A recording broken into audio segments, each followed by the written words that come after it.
जय हिंद, वंदे मातरम। दोस्तों देखिए, आज पार्ट्स ऑफ नाउन यानी काइंड्स ऑफ नाउन।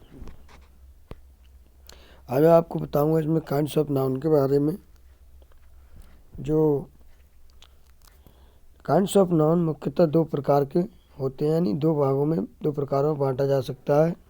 एक है आपका अब्स्ट्रैक्ट नाउन, अमूर्त संज्ञा, और दूसरा है कॉन्क्रीट नाउन, मूर्त संज्ञा। अब्स्ट्रैक्ट नाउन अमूर्त संज्ञा, इसे हिंदी में भाववाचक संज्ञा भी कहा जाता है। जो नाउन्स केवल महसूस किए जा सकें तथा उन्हें छुआ ना जा सके, अब्स्ट्रैक्ट नाउन कहलाते हैं। जैसे आप जानते हो, ऑनेस्टी, ईमानदारी को छुआ नहीं जा सकता। और मूवमेंट टाइप का कार्य, इन्फेंसी, पॉवर्टी, हीट, इनको ना तो छुआ जा सकता ना ही देखा जा सकता है। तो ये हमारे क्या कहें, अब्स्ट्रैक्ट नाउन है। और देखिए, अब्स्ट्रैक्ट नाउन निम्न में से कोई एक चीज़ हो सकती है, जैसे क्वालिटी यानी गुण हो सकता है, आपका एक्शन हो सकता है, और स्टेट हो सकता है, नेम ऑफ आर्ट्स हो सकता है। इन चारों में से कोई एक हो सकता है। गुण में देखिए आपका, देखिए क्वालिटी में जैसे ट्रुथ है, ह्यूमिलिटी है, ऑनेस्टी है, विजडम है आदि, इनमें से कोई भी हो सकता है। और दूसरा आपका एक्शन, कार्य, जैसे मूवमेंट, बिहेवियर और एक्टिविटी आदि, इनमें से आपका एक्शन में यानी कार्य में कुछ भी हो सकता है। दूसरा आपका स्टेट यानी दशा, जैसे बॉयहुड, यूथ, फ्रीडम आदि, ये आपकी ये हो सकते हैं, ये क्या नाम है, स्टेट्स यानी दशा। और अगला है आपका नेम ऑफ आर्ट्स यानी और साइंस एंड प्रोफेशंस, जैसे कला, विज्ञान तथा व्यवसाय के नाम, जैसे pharmacy, grammar, chemistry, English, music आदि। दूसरा है आपका, देखिए आप कॉन्क्रीट नाउन, मूर्त संज्ञा। कॉन्क्रीट नाउन के अंतर्गत वे नाउन आते हैं जिन्हें छुआ व देखा जा सकता है। कॉन्क्रीट नाउन को चार भागों में बांटा जा सकता है। नंबर ए है आपका जातिवाचक संज्ञा। नाउन किसी विशेष वस्तु या स्थान या प्राणी को न दर्शाकर किसी संपूर्ण वर्ग या प्रकार या जाति को दर्शाते हैं, जैसे सोल्जर, गर्ल्स, स्नेक, कैमल, सी, बुक, माउंटेन, रिवर, टाउन आदि। ये तुम्हारे क्या है, कॉमन नाउन है। यानी सोल्जर सिपाहियों की एक जाति हो गई, लड़कियों की एक जाति हो गई, और सांपों की जाति, ऊँटों की जाति, और समुद्र की जाति, और बुक्स एंड किताबों, सब किताबों जैसी है, माउंटेन पर्वतों की जाति, रिवर नदियों की जाति, टाउन कस्बों की जाति, ये सब जातियाँ हो गई। अगला है आपका, देखिए प्रॉपर नाउन व्यक्तिवाचक संज्ञा। जो नाउन्स किसी व्यक्ति, किसी विशेष प्राणी या वस्तु या स्थान का बोध कराते हैं, वो प्रॉपर नाउन कहलाते हैं। जैसे हमने देखा, राधिका एक लड़की का नाम है, विशेष लड़की का नाम है, तो उसको नाम दिया गया है, उसको रख दिया है। और दूसरा आपका चेन्नई,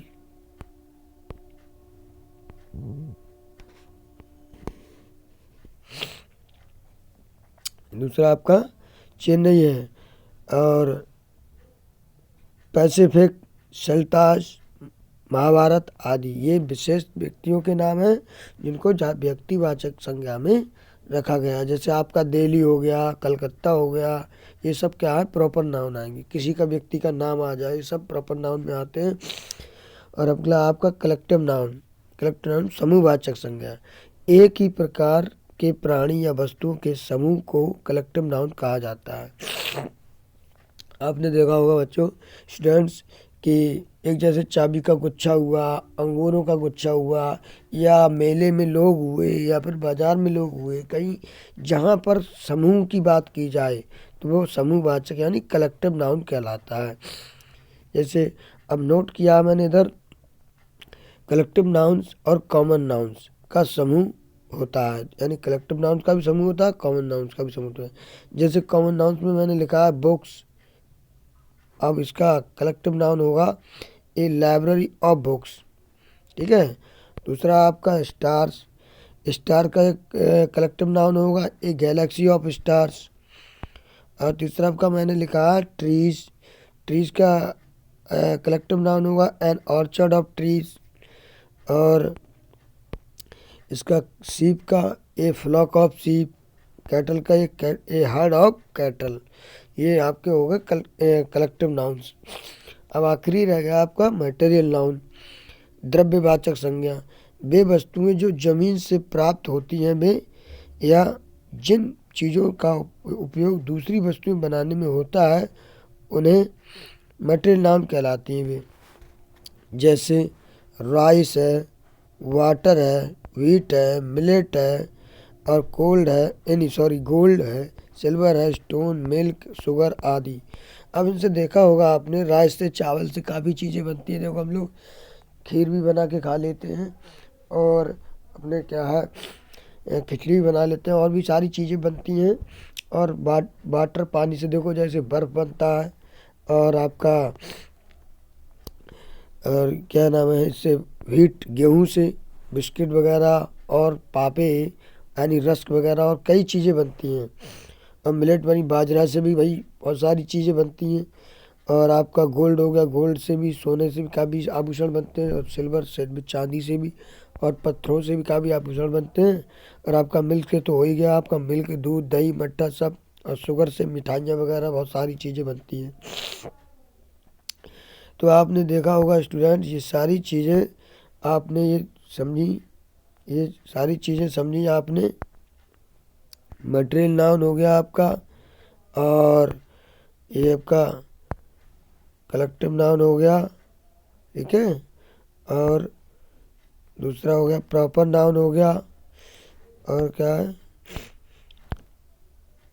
ये सारी चीज़ें आपने बारीकी से सीखी। अब मैं उम्मीद करता हूँ आपको अच्छे से समझ में आई होंगी। Thank you, have a nice.